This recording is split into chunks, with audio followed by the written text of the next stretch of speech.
سوال بیعت عقبہ ثانیہ میں جن 12 لوگوں نے آپ صلی اللہ علیہ وسلم سے ملاقات کی ان کے نام کیا ہیں؟ جواب: اسید بن حضیر رضی اللہ تعالیٰ عنہ جنگ بعاث میں انہی کے باپ اوس کے سردار تھے۔ ابو الہیثم بن تیہان رضی اللہ تعالیٰ عنہ، سعد بن خثیمہ رضی اللہ تعالیٰ عنہ جنگ بدر میں شہید ہوئے۔ اسعد بن زرارہ رضی اللہ تعالیٰ عنہ، ان کا ذکر اوپر گزر چکا، یہ امام نماز تھے۔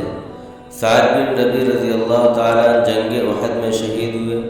عبداللہ بن رواحہ رضی اللہ تعالیٰ عنہ مشہور شاعر ہیں، جنگ موطا میں شہید ہوئے۔ سعد بن عبادہ رضی اللہ تعالیٰ عنہ معزز اور مشہور صحابی ہیں، ثقیفہ بنی ساعدہ میں انہی نے پہلے خلافت کا دعویٰ کیا تھا۔ منذر بن عمر رضی اللہ تعالیٰ عنہ بیر معونہ میں شہید ہوئے۔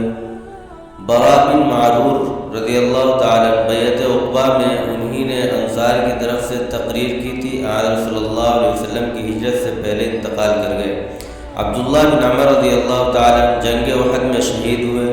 عبادہ بن صامت رضی اللہ تعالیٰ عنہ مشہور صحابی ہیں، ان سے اکثر حدیثیں مروی ہیں۔